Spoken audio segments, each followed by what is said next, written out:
Mga kapida, isang magandang oras sa lahat. Welcome po sa aking channel. Ito magandang pag-usapan po Meron pong mass resignation mga kabida ang nangyayari po ngayon diyan ho daw sa Department of Transportation Sa post po ni Mr. Teo Moreno, nasa 400 engineers. Mantakin nyo ha, 400 engineers mga kabida ang nagtender ho daw ng kanilang resignation. Napakarami itong mga engineers na nag-resign, ang tingin ko po dito baka ito na po yung pinakamalaking mass resignation na nangyayari po mga kabida sa gobyerno, no? Imagine, 400 engineers. I don't know kung gaano ito katotoo. Kasi nakita ko rin ito sa post po ni Miss Sas Rogando Sasot, dito sa kanyang post, ipapakita ko sa inyo ha. Yan.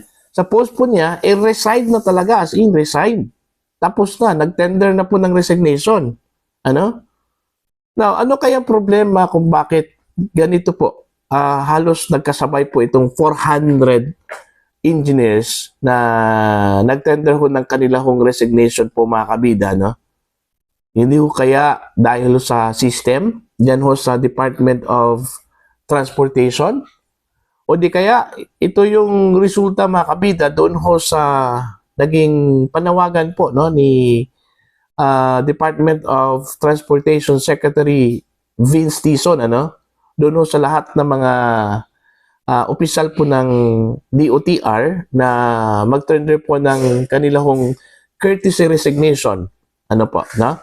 Matapos po mga kabida na pumalit po itong si Dizon sa dati hong DOTR Secretary na si Jaime Bautista, matapos po siyang nag-resign sa kanyang posisyon.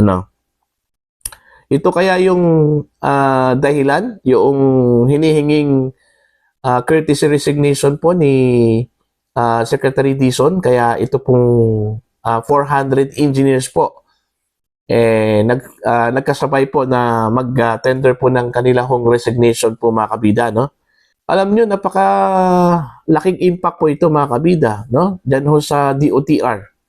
Just imagine itong isa sa pinaka in-demand profession po sa buong mundo, itong engineering po mga kabida.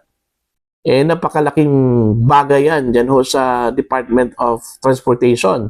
Kasi parang ito parang DPWH din itong DOTR mga kabida, So, I don't know kung ano po yung magiging impact dyan ho sa DOTR since nagkasabay-sabay po itong 400 engineers po mga kabida na umalis, dyan ho sa Department of Transportation. Ang sabi po dito ni Teo Moreno sa kanyang post, okay, babasahin ko lang po mga kabida kasi kahit na ako na-intriga dito sa kanyang post po, Ang sabi po mga kabida ni Teo Moreno dito sa kanyang post, actually 14 hours ago na po ito, Mass resignation happening in Bongbong Marcos administration. What does it mean?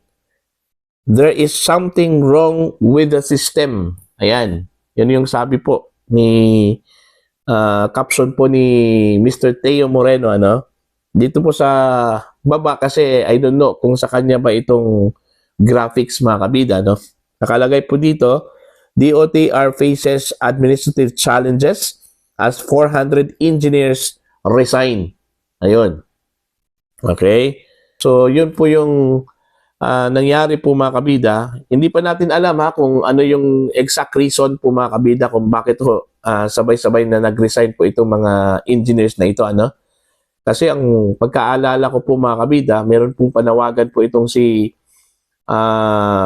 Secretary Dizon sa lahat ng mga opisyal po ng DOTR na mag-submit po ng kanilang courtesy resignation. I don't know kung ito po bang mga engineers na ito ay kabilang doon ho sa pinasubmit po ng courtesy resignation po mga kabida ni Secretary Vince Dizon. Eto mga kabida, magbasa ho tayo ng mga comments dito ho sa post ni Mr. Teo Moreno. Matino na tao to. Kilala ko to, appointed ni FPRR dito sa Subic Bay Development Authority. Straight down to earth. Baka ang nagsisipag-resign ay mga crooks. Ha ha ha, go. At Sec Vince, go. Ipagpatuloy mo mga projects ni FPRRD. Miss Saludo. Ayan. Okay, eto pa po. I hope AFP-PNP also withdraw their support soon. Wag naman po, ano? Okay, ito pa. The ship is sinking. Got to save themselves first. Okay? Ilang palit ng USEC and other high-ranking officials. It really does reflect the kind of president that we have. Ayan. Ito pa po. Dalawang senaryo lang ito. First, straight citizen at ayaw ng anomalya kaya pinag-resign ang mga heads at peps na may tinatagong anomalya. Or may gagawing anomalya citizen at ayaw masabit ng iba. Kaya nag-resign. Hayes, kaabang-abang ang Marso na ito. Ayun. Sige, sige. Ito pa po. Okay. The boat is sinking. Ayun. The bad leader is a leader that should be left alone. Okay? Ito pa po. There's something wrong if 400 employees resign at the same time. I bet the newly appointed the spokesperson has something good to say to the press. It seems this lady does not run out of good reasons. Ito po'y patungkol po kay Secretary ba yun siya? No? Ang kanyang title. Si Attorney Claire Castro, ano? Yung bagong spokesperson po ng Malacanang mga kabida, no? Ito pa po. I hope AFP and PNP will do the same with the support of Bangag administration. Ayan. So, yun yung mga comments po, mga kabida, no? Dami hong mga reactions. Actually, mixed reactions po ito, no? May mga pumapabor at mayroon pong mga medyo nagdududa doon ho sa mass resignation po ng 400 engineers po dyan ho sa Department of Transportation. Actually, I don't know kung anong impact dyan ho sa DOTR ito hong ginawang pag-resign po ng mga 400 engineers. Kung sabay po sila at tapos meron pong mga key positions po mga kabida, so most likely paralyzed yan, ano? Kung wala hong umahalili po sa kanila, ano po mga kabida.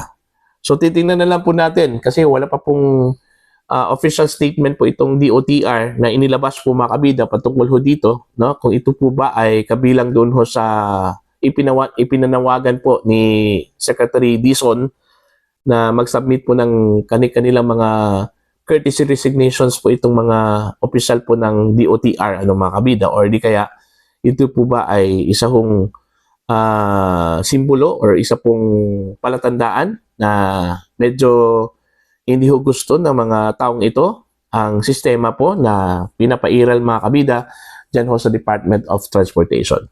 Para ho sa inyo mga comments and for your opinion, you can comment down. At sa mga hindi pa po subscriber mga kabida sa aking channel, please subscribe. Just click the subscribe button, click the notification bell, click all para updated po kayo sa aking mga uploads. Maraming salamat po sa inyo lahat. God bless po mga kabida.